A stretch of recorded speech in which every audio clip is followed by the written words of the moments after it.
Hello students, हम यहाँ पे भौतिक विज्ञान कक्षा 12 के लिए प्रकाश की पढ़ रहे थे। आज हम पढ़ने जा रहे हैं पतले लेंसों का संयोजन। ये भी एक इम्पोर्टेंट टॉपिक है जो कि एग्ज़ाम में या तो इस पे न्यूमेरिकल आ जाता है या फिर 1-2 साल छोड़ के इसकी डेरिवेशन आती है। तो हमारा चैनल है PC study point physics chemistry study point. इसको आपने सब्सक्राइब नहीं किया तो सब्सक्राइब कीजिए, वीडियो को ज़्यादा से ज़्यादा शेयर कीजिए। तो आज हम शुरू करने जा रहे हैं पतले लेंसों का संयोजन, कॉम्बिनेशन ऑफ थिन लेंसेज। तो यह है दोस्तों हमारे पास एक उत्तल लेंस। इस उत्तल लेंस में ओ है वस्तु जो कि प्रकाशिक अक्ष पर रखी हुई है। ये किरण इस वस्तु से निकल के जा रही है उत्तल लेंस पे, तो उत्तल लेंस क्या करेगा, इसका अपवर्तन करेगा और अपवर्तन कर कर इसका प्रतिबिंब बना देगा कहाँ पर, इस बिंदु आई डैश पर।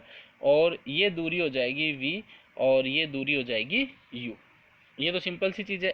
यदि इसको जैसे हम लेंस मान लेते हैं L1, हमारा टॉपिक है पतले लेंसों का संयोजन, यानी लेंसों का क्या करेंगे, संयोजन। संयोजन का मतलब है इस लेंस के आगे एक और लेंस हम लगा दें तो क्या होगा। तो ये तो ऐसा कैसा चित्र हमने बना लिया है। अब ये जो किरण है इसका अपवर्तन हो रहा है और अपवर्तन होने के बाद में ये किरण इस लेंस से बाहर निकल रही है और यहाँ पर हमने लगा दिया दूसरा लेंस जिसका नाम क्या है, L2। पहले वाले लेंस का नाम L1 दे दिया और दूसरे वाले लेंस का नाम हमने दे दिया L2। तो इसको बोलेंगे पतले लेंसों का संयोजन। दो लेंस लगाएं तो दो पतले लेंसों का संयोजन हो जाएगा। अब ये जो किरण का अपवर्तन हुआ है, ये किरण जब इस लेंस से L1 लेंस से बाहर निकली तो L2 भी इसका क्या करेगा, अब अपवर्तन करेगा। यदि L2 लेंस नहीं होता तब जो प्रतिबिंब था वो कहाँ पे बन रहा था, आई डैश पर बन रहा था, जो कि हमने इस डॉट डॉट लाइन से दिखा दिया है। ये डॉट डॉट लाइन क्या दिखा रही है कि अगर L2 लेंस नहीं है, जैसे ऊपर वाले चित्र में L2 लेंस नहीं है तो प्रतिबिंब कहाँ पे बन रहा है, आई डैश पर बन रहा है। तो ये डॉट डॉट लाइन ये दिखा रही है L2 लेंस नहीं होता तो यहाँ पर प्रतिबिंब बनता।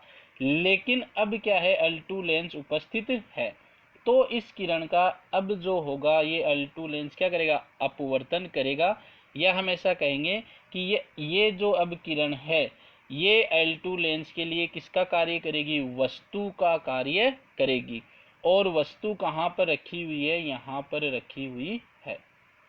तो अब जैसे ये किरण इस L2 लेंस में से निकलेगी तो ये अपवर्तन करेगा, तो ये प्रतिबिंब कहाँ पर बनाएगा, इस बिंदु पर। फाइनल अंतिम प्रतिबिंब इस बिंदु पर बनेगा जिसको हम नाम दे देंगे क्या, I नाम हमने दे दिया है। ये दूरी क्या हो गई है, V। ये इतनी सी चीज़ हमें समझ में आ गई तो टॉपिक में कुछ भी नहीं बचा है।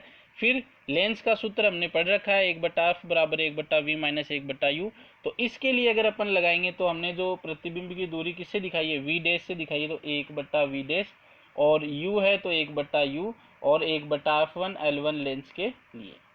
अब L2 लेंस के लिए हम लगाएंगे तो ये जो जैसा मैंने बताया ये क्या करेगी, वस्तु का काम करेगी। तो ये दूरी क्या हो जाएगी, वस्तु की दूरी हो जाएगी। और वस्तु की दूरी क्या है, v डैश है, तो u की जगह हम क्या रख देंगे, v डैश। और प्रतिबिंब की दूरी क्या है, v, तो यहाँ पर क्या रख देंगे, v। तो ये सूत्र हो जाएगा 1/f2 बराबर 1/v माइनस 1/v डैश, और यहाँ पर 1/f1 बराबर 1/v डैश माइनस 1/u। अब क्या करेंगे दोस्तों, समीकरण 1 और समीकरण 2 को जोड़ेंगे। तो समीकरण 1 और 2 को जोड़ेंगे तो बायां LHS है वो 1/f1 प्लस 1/f2 हो जाएगा।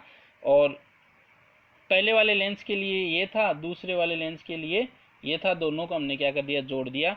अब यहाँ पर 1/v dash, 1/v dash plus का, और यहाँ पर 1/v डैश माइनस का, तो इसको क्या कर देंगे हम, प्लस माइनस का होने के कारण काट देंगे।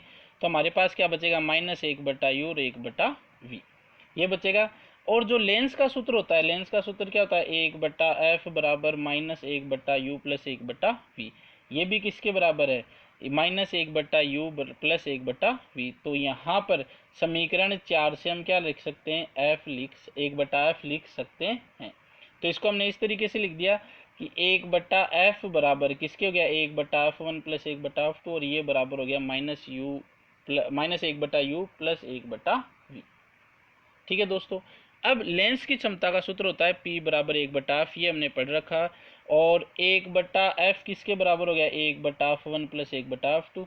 तो P 1/f की जगह रख दिया 1/f1 प्लस 1/f2। अब जब P किसके बराबर है, 1/f के, तो एक P1 किसके बराबर हो जाएगा 1/f1 के, और P2 किसके बराबर हो जाएगा 1/f2 के। तो P 1/f1 की जगह तो रख दिया P1 और 1/f2 की जगह रख दिया P2। ये सिंपल सी डेरिवेशन हो गई। अब n लेंस हो तो दो लेंसों के लिए हमने निकाला, दो लेंसों के लिए जो आया था वो आया था 1/f1 प्लस 1/f2 आया था, फोकल दूरी तो इतनी आई थी, और जो ये लेंस की क्षमता थी वो आई थी P1 plus P2। n lens आएंगे तो क्या हो जाएगा 1/f1 plus 1/f2 plus 1/f3 plus 1/f4, और n बिंदु तक ये जाएगा। ये थोड़ा सा सिस्टम हैंग हो गया है। अगर n लेंस होगा तो 1/f1 बराबर 1/f1 plus 1/f2 plus 1/f3 plus 1/f4, और क्षमता हो जाएगी P1 plus P2 plus P3 plus P4। ये याद रखना है, मैं एग्जाम में आता है। विशेष स्थिति की बात करें तो यदि संयोजन के दोनों लेंस क्या उत्तल, जैसा कि हमने चित्र में देखा तो दोनों उत्तल लेंस है, तो उत्तल लेंस की फोकस दूरी की अगर हम बात करें तो फोकस दूरी इधर बनेगी तो क्या होती है धनात्मक होती है उत्तल लेंस की फोकस।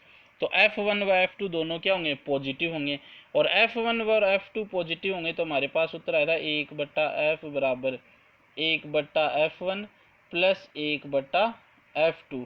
तो ये भी पॉजिटिव ये भी पॉजिटिव, तो एफ भी क्या होगा पॉजिटिव होगा, और एफ भी पॉजिटिव होगा तो संयोजन की जो फोकस दूरी होगी वो पॉजिटिव होगी। और संयोजन अगर फोकस दूरी पॉजिटिव है तो संयोजन किसकी भांति व्यवहार करेगा उत्तल लेंस की भांति व्यवहार करेगा। तो पहला तो जाएगा उत्तल लेंस की भांति व्यवहार करेगा। और यदि संयोजन के दोनों लेंस कैसे हो अवतल, अवतल लेंस हो तो एक पहला लेंस भी अवतल हो और दूसरा लेंस भी क्या हो अवतल, तो इस फोकस दूरी किधर होगी पहले लेंस की इधर, दूसरे लेंस की भी इधर ही होगी बाईं तरफ ही होगी, तो दोनों की फोकस दूरी किस में लेते हैं हम ऋणात्मक लेते हैं। ऋणात्मक लेते हैं तो हमारे पास सूत्र होता है 1/f बराबर 1/f1 और 1/f2, ये तो हमारा सूत्र होता है।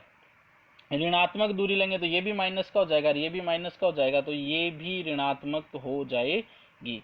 तो F1 व F2 दोनों निगेटिव होंगे तो संयोजन की फोकस दूरी भी क्या होगी निगेटिव होगी, और संयोजन की फोकस दूरी निगेटिव होगी तो वो संयोजन किसकी तरह काम करेगा अवतल लेंस की तरह काम करेगा।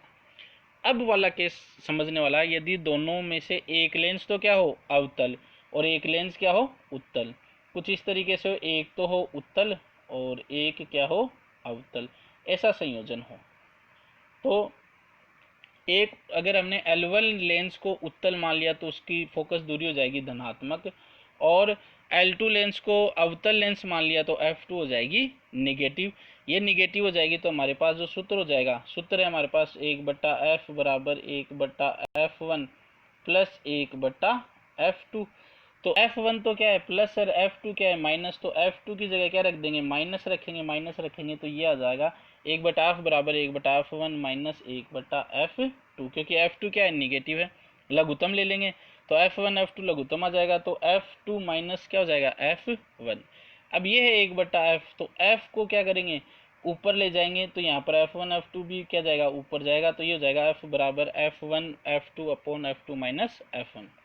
अब है समझने वाली चीज थोड़ा सा समझिएगा, F1 is greater than F2, F1 का मान जो है F2 से क्या है ज्यादा, F1 बड़ा है, तो यहाँ पर अगर F1 ज्यादा होगा तो ये चीज किसकी हो जाएगी निगेटिव, ये वाला ही जो है वो किसका हो जाएगा ये किसका हो जाएगा निगेटिव हो जाएगा, और निगेटिव हो जाएगा तो ये पूरी की पूरी वैल्यू कैसी हो जाएगी निगेटिव।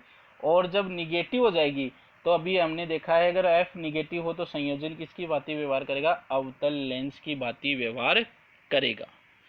तो ढंग से समझना है। दूसरा केस अब क्या है F2 का मान ज्यादा है, F2 का मान ज्यादा यानी ये F2 है इसका मान ज्यादा है, और F2 किसका है पॉजिटिव है, तो पॉजिटिव ज्यादा है तो ये कुल मिलाकर ये मान भी क्या हो जाएगा ज्यादा हो जाएगा, तो F क्या होगा धनात्मक होगा। F धनात्मक हो जाएगा तो संयोजन किसकी भांति व्यवहार करेगा उत्तल लेंस की भांति व्यवहार करेगा। तीसरा इंपॉर्टेंट कि F1 बराबर F2 हो, F1 बराबर F2 रख देंगे यानी F2 की जगह हम F1 रखेंगे तो ये प्लस का हो जाएगा और ये माइनस का हो जाएगा कट जाएगा, तो ये बच जाएगा लगभग एक F1 बट्टा F2, F1 F2 बट्टा में 0 आ जाएगा, अपोन में 0 आ जाएगा, और जब अपोन में 0 आता है तो वो सारी चीज़ क्या होती है जो पूरी वैल्यू का मान क्या हो जाएगा, अनंत, तो f क्या हो जाएगा, अनंत, और f अनंत हो जाएगा तो वो संयोजन कैसा हो जाएगा, पारदर्शी हो जाएगा। सरल सी डेरिवेशन है, कोई ज़्यादा मुश्किल नहीं है। तो ये 3 विशेष स्थितियां हैं जो कि हमें याद रखनी है। ये आज का हमारा टॉपिक था, पतले लेंसों का संयोजन। आपको कैसा लगा हमें कमेंट करके ज़रूर बताइएगा। और दोस्तों, अपने जीवन में एक लक्ष्य ऐसा तो निर्धारित करना ही चाहिए हमें जिसमें बाकी सारी चीज़ें हम छोड़ दें। और अभी लॉकडाउन है, तो अगर हम ऐसा सोचें कि फिजिक्स, केमिस्ट्री, मैथ या हिंदी, इंग्लिश जितने भी सब्जेक्ट्स हैं सभी के अंदर हम पूरे में से पूरे नंबर लाएं तो आ सकते हैं। पूरा पूरा टाइम है हमारे पास। तो इसी के साथ धन्यवाद।